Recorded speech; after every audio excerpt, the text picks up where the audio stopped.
brought to you by Nova शुद्ध घी। जब जब खाए दिल खुश हो जाए, सदियों का नोवा शुद्ध देसी घी, सपना स्वस्थ भारत का। I love घी। तो आदाब, नमस्कार, गुड इवनिंग, सत श्री अकाल। एक बार फिर आप तमाम लोगों का स्वागत है क्राइम तक की कहानी के इस एपिसोड में। उम्मीद है पूरी फैमिली अच्छी होगी, अपना ख्याल रख रही होगी। अब शुरू करते हैं आज की कहानी। बात इसी साल की है। एक महिला थी जिसकी बेटी की 2 साल पहले मौत हो चुकी थी। अच्छा खासा अमीर परिवार था। बीकानेर में ये महिला रहा करती थी। नाम रेनू चौधरी। 2023 तक 2 साल हो चुके थे। जो इनकी बेटी जिसकी डेथ हुई थी, उसे पालतू कुत्तों का बड़ा शौक था। तो अपने पास अलग अलग ब्रीड के वो कुत्ते रखती थी। 4 कुत्ते एक साथ पाला करती थी। उसकी मौत के बाद वो कुत्ते उसके पति अपनी मदर इन लॉ के पास ले आया कि बेटी को बड़ा प्यारा था ये सारा। अब इधर मदर इन लॉ यानी रेनू चौधरी की तबीयत थोड़ी ख़राब होने लगी। अब उन्हें लगा कि बीच बीच में अस्पताल भी जाना था, इधर उधर अब इन 4 कुत्तों का कौन ख्याल रखे। तो उन्होंने कहा कि एक काम करो, तुम ये 4 कुत्ते किसी और को दे दो जब तक। तो जो दामाद था उसने कहा ठीक है। उसने 3 कुत्ते अपने एक दोस्त को दे दिए और चौथा खुद रखने लगा अपने दूसरे घर पर जहाँ वो रहता था। और उसने अपने एक सर्वेंट से कहा कि इसकी देखभाल करना। धीरे धीरे वक्त बीता। अब ये लेडी ठीक हो गई। जब ठीक हो गई तो इन्होंने कहा अपने दामाद से कि वो 4 कुत्तों को वापस ले आओ। तो वो लेकर आया 3। अब उन्होंने कहा चौथा कहाँ है। और उनकी बेटी का सबसे फेवरेट कुत्ता चौथा था, जिसका नाम जिग्गी था। तो उसने कहा कि असल में वो एक आर्मी अफसर थे, उन्हें वो पसंद आया और उस वक्त आपने कहा था किसी को दे दो, तो मैंने उनको दे दिया और उनका ट्रांसफ़र कहीं और हो गया। पता नहीं किस इंडिया के किस हिस्से में वो पोस्टेड है, तो बड़ा मुश्किल है। तो उन्होंने भी कहा चलो ठीक है, किसी ने तो ख्याल रखा। अब वो 3 कुत्तों के साथ खुश। तभी एक रोज़ उनमें से एक कुत्ता बीमार पड़ गया। अब उन्होंने डॉक्टर को बुलाया, उस पेट स्पेशलिस्ट को। अब वो आया घर में। जब वो आया तो उसने उस कुत्ते को देखा। फिर अचानक उस डॉक्टर ने उस लेडी से कहा कि आई एम सो सॉरी, मैं आपके उस फेवरेट और प्यारे कुत्ते जिसका नाम जिकी था, उसकी जान नहीं बचा पाया। बड़ा बीमार था और उसकी मौत हो गई। तो लेडी ने कहा क्या बात कर रहे हैं आप, किसकी बात कर रहे हैं। उन्होंने कहा भाई जिसका नाम जिकी था। उन्होंने कहा हाँ। तो उन्होंने कहा पर वो तो किसी आर्मी अफसर के पास है, मेरे दामाद ने बताया। अब डॉक्टर भी घबरा गया। बोले नहीं, वो मेरे पास आया था लेकर और मैंने उसको देखा था, उसका इलाज भी किया लेकिन बचा नहीं पाया, उसकी मौत हो गई। अब इतना कहकर डॉक्टर चला गया। अब उस लेडी के दिमाग में तमाम तरह की बातें घूमने लगी। दामाद वापस लौटा तो उन्होंने पूछा कि उस चौथे कुत्ते का तुमने क्या किया। तो उसने बताया कि एक आर्मी अफसर को दे दिया। तब उन्होंने कहा तुम झूठ बोल रहे हो, उसकी तो मौत हो चुकी है। फिर उन्होंने पूरी कहानी सुनाई कि जिस डॉक्टर से तुमने इलाज करवाया था, वो डॉक्टर आज एक दूसरे बीमार कुत्ते को देखने आया था और उसने मुझे सारी सच्चाई बता दी। अब वो झेप गया। फिर उसने कहा, बहाना बनाने लगा। तब लेडी ने कहा नहीं, अब मुझे एक शक हो रहा है। और शक ये कि क्या जिस तरीके से इस कुत्ते की तुमने जान ले ली, कहीं मेरी बेटी का कत्ल भी तो तुमने नहीं किया। कहीं उसकी मौत भी नेचुरल नहीं बल्कि एक कत्ल का मामला है। उसने कहा कैसी बात कर रहे हैं। कह नहीं, अब मुझे तुम्हारी किसी बात पर भरोसा नहीं। अब उन्होंने उन सारी चीज़ों को याद करना और कड़ियों को जोड़ना शुरू किया। और फिर कहानी 2 साल पहले फ्लैशबैक में चली गई। बात 2020 की थी। बीकानेर में ये परिवार रहता था जिसमें स्वपन चौधरी, रेनू चौधरी और उनकी एक बिटिया थी। उसका नाम था मोनालिसा चौधरी। तो मोनालिसा अमीर घर से, माँ बाप ने उसकी हर ख्वाहिश पूरी की। तो वो बीकानेर और जयपुर आना जाना रहा करता था। थोड़ी सी आज़ाद ख्याल की थी। 2020 में उसकी मुलाकात एक नौजवान से होती है जिसका नाम भवानी सिंह शेखावत है। भवानी सिंह शेखावत से मुलाकात के बाद अचानक उसे प्यार हो जाता है। घर वाले इस रिश्ते के लिए तैयार नहीं थे, लेकिन मोनालिसा की जिद थी। और फिर घर वालों की मर्जी के खिलाफ मोनालिसा भवानी सिंह शेखावत से दिसंबर 2020 में शादी कर लेती है। शादी के बाद घर वालों को बता देती है। अब माँ बाप ने भी कहा कि चलो बेटी की खुशी। इधर जयपुर हाईवे के आसपास इनकी बड़ी ज़मीन थी, मोनालिसा के माँ बाप की। एक ज़मीन का बड़ा टुकड़ा उन्होंने अपनी बेटी को भी दे रखा था। लेकिन मोनालिसा को एक सच्चाई मालूम नहीं थी, और वो ये कि जिस शख्स से उसने प्यार किया और शादी की, वो ऑलरेडी पहले ही 2 बार शादी कर चुका है। एक पहली शादी के बाद उसने एक दूसरी शादी अपने ही गांव की एक लड़की से की, और उससे उसका बच्चा भी है। और उस दूसरी पत्नी का नाम पूनम। तो ये बात छुपी हुई थी, लेकिन दूसरी बीवी को ये बात पता चल गई। और धीरे धीरे ये बात छुपती कहाँ है, क्योंकि आपके पास जब 3 पत्नियां हो तो कहाँ तक झूठ बोलेंगे। तो कभी यहाँ जाना कभी वहाँ जाना, इस चक्कर में इसने क्या किया कि भवानी ने कहा कि अब बीकानेर से निकलते हैं और जयपुर में ही ले आकर रखते हैं इसको, ताकि ज़्यादा कुछ बखेड़ा ना हो। अब वो मोनालिसा को अपने साथ जयपुर ले आया और जयपुर के एक पॉश इलाके में एक अपार्टमेंट किराए पर लिया, और दोनों अब मियाँ बीवी वहीं रहने लगे। अब यहाँ रहने के दौरान मोनालिसा को अब सारी चीज़ें पता चल चुकी थी कि इसकी एक और भी पत्नी है। अब उसने भैरव सिंह शेखावत के ऊपर रोक टोक और ये सारी चीज़ें लगानी शुरू कर दी कि तुम यहाँ नहीं जाओगे, तुम वहाँ नहीं जाओगे। तो वो अपनी बीवी की नज़रों के सामने ही हर वक्त रहता, मतलब कब कहाँ जा रहा है उसे सब उसकी बीवी को पता होना चाहिए। करीब शादी को अब 2-3 महीने बीत गए। फरवरी 2021 आ गया। 4 फरवरी 2021 को एक रोज़ अचानक रेणु चौधरी जी के पास बीकानेर में फ़ोन आता है। फ़ोन करने वाला था भवानी सिंह शेखावत, यानी मोनालिसा का पति। वो अपनी सास से कहता है कि मोनालिसा को कोरोना हो गया है, और 21 कोरोना का दौर था ही, बल्कि 21 सबसे ख़तरनाक था। अब कोरोना में कोई किसी के पास तो आता जाता भी नहीं है, ना देखने, ना तीमारदारी के लिए, ना हाल पूछने के लिए। जब कांधा देने वाला ही कोई नहीं आता था तो फिर देखने के लिए कौन आएगा। सब 2 गज या किलोमीटर की दूरी पर ही थे। तो उसने बताया कि तबीयत ठीक नहीं है और अस्पताल में है, और फिर उसने अचानक खबर दी कि बच नहीं पाई, मोनालिसा कोविड की वजह से मर गई। अब हालात ऐसे थे कि घर वाले देखने भी नहीं आ सकते थे, और हालात ऐसे थे कि 4 लोग कांधा भी नहीं दे सकते थे, क्योंकि कोरोना का मामला था। घर वालों ने सब्र कर लिया। फिर उसने बताया कि उसने जयपुर के ही एक जो निगम का शमशान है वहाँ ले जाकर उसका अंतिम संस्कार कर दिया। अंतिम संस्कार करने के बाद बाकायदा वो अस्थियों को विसर्जित करने के लिए हरिद्वार भी गया।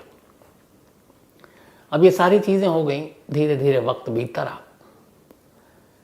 लेकिन जब इस डॉग वाली जिगी की खबर उसकी माँ को पता चली और पता चला कि उसने झूठ बोला, वो कुत्ता मर चुका है, तब उन्हें अपने दामाद पे शक हुआ। उन्होंने अपने पति से बात की।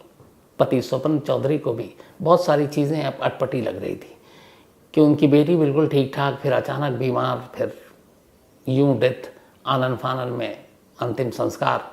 हालांकि उस वक्त हो रहा था, ये सारी चीज़ें हो रही थी, फिर भी उन्हें कुछ डाउट लगा। उन्हें यह भी लगा कि जब वो भवानी से बात करते हैं और भवानी की माँ से, तो दोनों की अलग अलग बातचीत होती। वो कहता है कि इस दिन से कोरोना था, वो कहता उस दिन से था, इस दिन हॉस्पिटल ले गया, उस दिन वहाँ ले गया, उस दिन सिलेंडर की कमी थी, उस दिन नहीं थी। तो माँ बेटे की भी बातों में बड़ी सारी विरोधाभास चीज़ें थी। स्वपन चौधरी को लगा कि कुछ गड़बड़ है। अब जब उनकी बीवी ने कहा कि मुझे तो पूरा यकीन है इस शख्स ने मोनालिसा के फेवरेट कुत्ते तक के बारे में झूठ बोला, मुझे लगता है इसने कुछ किया है, उन्होंने पुलिस में कंप्लेंट कर दी। अब 2 साल पुराना मामला, पुलिस भी ढीली ढाली अपना कुछ करे नहीं। लेकिन स्वपन चौधरी के ठीक ठाक रसूख थे। उन्होंने राजस्थान के डीजीपी से मुलाकात की और डीजीपी को पूरी कहानी सुनाई, और उन्होंने कहा कि मैं चाहता हूं कि इस मामले की इन्वेस्टिगेट की जाए। डीजीपी का हुक्म आया, कहा गया बीकानेर और जयपुर पुलिस, भैया मामले की जांच करो। अब साहब का हुक्म है, किसकी हिम्मत। अब पुलिस ने जांच करनी शुरू की। अब 2 साल बीत चुके थे, क्या करें। तो सबसे पहले तो पुलिस ने बयान लेना शुरू किया। तो जब बयान लिया तो भवानी सिंह शेखावत ने पूरा स्टेटमेंट दिया कि कैसे 4 फरवरी को बीमार पड़ी, फिर ये सारी चीज़ें। इसके बाद माँ का बयान लिया गया। अब माँ और बेटे के बयान में वाकई अलग अलग बातें थी। फिर पुलिस की टीम हॉस्पिटल पहुंची। उस वक्त कोरोना में कब कैसे लिस्ट, तो उसमें कहीं मोनालिसा का नाम ही नहीं। फिर उससे पूछा गया भैया कि शमशान में, तो वो शमशान पहुंचे। पता चला कि शमशान में भी कोई ऐसी आईडी प्रूफ या ऐसा कोई नाम वाम दिया गया नहीं। अब बड़ी परेशानी, को पुख्ता सबूत मिल नहीं रहा है और सिर्फ हवा में किसी को अरेस्ट नहीं कर सकते। पुलिस की तफ्तीश चलती रही। अब पुलिस ने उस वक्त के CDR निकाले, कॉल डिटेल निकाले, तो फिर उसमें कई चीज़ें मिली कि उन तारीख को ये लोग कहाँ थे। तो जो बयान था उसके उलट CDR रिपोर्ट कुछ और कह रही थी। और तफ्तीश की तो पता चला कि दिसंबर से पहले 2020 में जब इसने शादी की, उससे 2-3 महीने पहले मोनालिसा ने एक ज़मीन का टुकड़ा बेचा था और उसकी कीमत थी करीब 1 करोड़ रुपये। वो 1 करोड़ रुपये मोनालिसा को मिल गए। उसने उसमें से 30 लाख रुपए अपनी माँ रेनू चौधरी को दिए, 70 लाख खुद रखे, उसमें से कुछ EMI और बाकी चीज़ें थी उसने खर्च किए। बाकी वो खर्चीली थी, शौक बड़े थे, तो उसने अपने पैसे खर्च करने शुरू किए। इधर जो शेखावत था, भवानी सिंह, उसे इस सारी डील और इन पैसों के बारे में जानकारी थी। उसे ये भी पता था कि मोनालिसा के अभी और भी ज़मीन है। तो जब ये पता चला तब उसने उसको अपने प्यार के जाल में फांसना शुरू किया। फिर उससे प्यार का नाटक किया। मोनालिसा को भी लगा वो उससे सच्चा प्यार करता है। फिर दोनों करीब आए, दोस्ती हुई और दिसंबर में एक मंदिर में दोनों ने शादी कर ली। लेकिन असली नीयत और नज़र जो है उसकी पैसे पर थी, मोनालिसा के। अब मोनालिसा का डील हो चुका, 30 लाख माँ को दे दिए, बाकी कुछ खर्च कर दिया। उसके पास गाड़ियाँ भी अच्छी थीं। अब फरवरी आते आते मोनालिसा को जब सच्चाई पता चली कि उसकी और भी शादियाँ हो चुकी हैं, तो फिर वो सख्त हो गई। उसने कहा अब तुम कहीं नहीं जाओगे, यहीं रहोगे। पैसे वैसे ठीक ठाक थे। अब उसका घर से बाहर निकलना भी बंद, बाकी चीज़ें भी, फिर वो उधर पैसे भी खर्च हो रहे हैं। उसे लग रहा है कि जिस के लिए शादी की, मालूम हो तो सारे पैसे ख़त्म कर डालेगी, हाथ भी कुछ नहीं आएगा। तो इसी चक्कर में उसने कहा कि अगर इसे हटा देते हैं तो ये सारे पैसे जो अभी भी करीब 50 लाख के आसपास पड़े हुए हैं वो उसके हो जाएंगे। तब उसने प्लान करके जयपुर में एक अपार्टमेंट में एक घर लिया। घर लेने के बाद अब उसे कत्ल करने का तरीका सोचने लगा। इत्तेफाक से कोरोना का लहर शुरू हो चुका था। 2020 में भी था, फिर 2020 एंड में थोड़ा कम हुआ, लेकिन फिर 21 में शुरू हो गया था। तो उसे ख्याल आया कि इस वक्त अगर किसी को कोरोना के नाम पे मारे तो दूर दूर से कोई देखने भी नहीं आएगा, पुलिस भी नहीं आती है, कोरोना में हुई मौत के पोस्टमार्टम भी नहीं होते। तो लगा ये एकदम सही टाइम है। उसे पता था कि मोनालिसा अपने दूध में रसगुल्ला डालकर खाती है। इसी का फ़ायदा उठाया।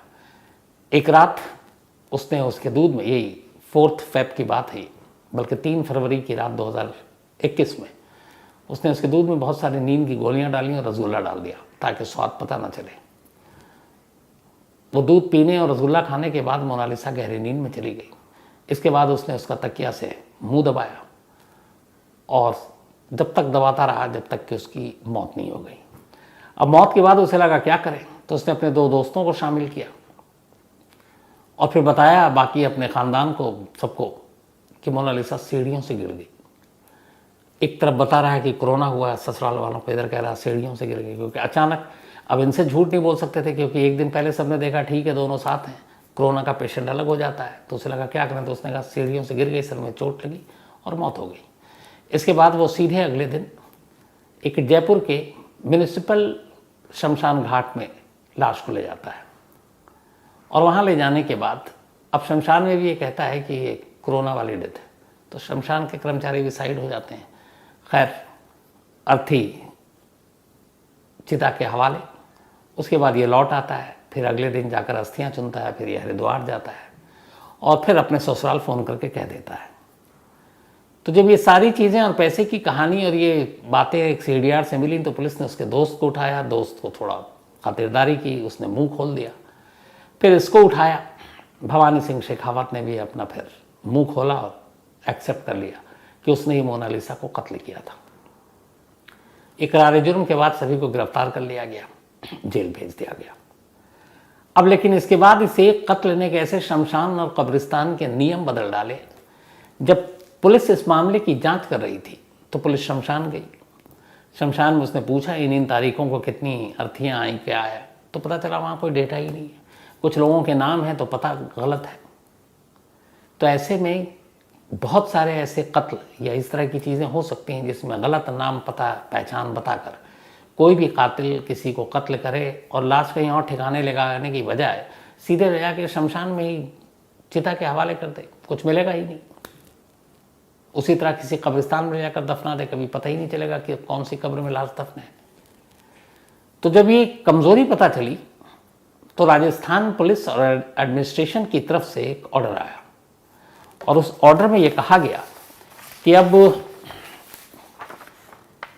जितने भी शमशान और कब्रिस्तान हैं वहाँ पे जब भी कोई लाश आएगी तो उसके लिए ज़रूरी है कि उस अर्थी या जनाजे के साथ जो लोग आए उनमें से कम 5 लोगों के आईडी यानी कि आधार कार्ड जमा होने चाहिए, उनकी तस्वीरें। जैसे आप होटल में जाते हैं तो 5 लोगों के उस अर्थी या जनाजे में शामिल की आईडी उस शमशान घाट या कब्रिस्तान के दफ्तर में जमा कराना पड़ेगा, और साथ ही जिसकी मौत हुई है उसकी भी आईडी प्रूफ। तो 5 लोगों के आईडी प्रूफ और प्लस मरने वाले के आईडी प्रूफ, इसके बिना कोई भी जो चिता है ना वो शमशान में जलेगी ना कब्रिस्तान में दफनाई जाएगी। तो मोनालिसा के इस कत्ल के बाद पहली बार प्रशासन को लगा कि ये ज़रूरी है, और उसके बाद से फिर ये नियम और कानून बनाया गया। और अब यही होता है कि जब तक आपके पास वो सबूत नहीं है, आईडी प्रूफ नहीं है कि कौन मरा, उसका नाम पता क्या है, उसके साथ कौन लोग आए हैं जो 5 खास हैं, सबसे करीबी हैं, तब तक वो उसकी ना चिता सजती है ना उसे दफनाया जाता है। तो ये कत्ल ने कैसे अंतिम संस्कार और दफनाने के नियम बदल डाले, ये मोनालिसा के कत्ल के बाद शुरू हुआ था। तो आज कहानी में इतना ही।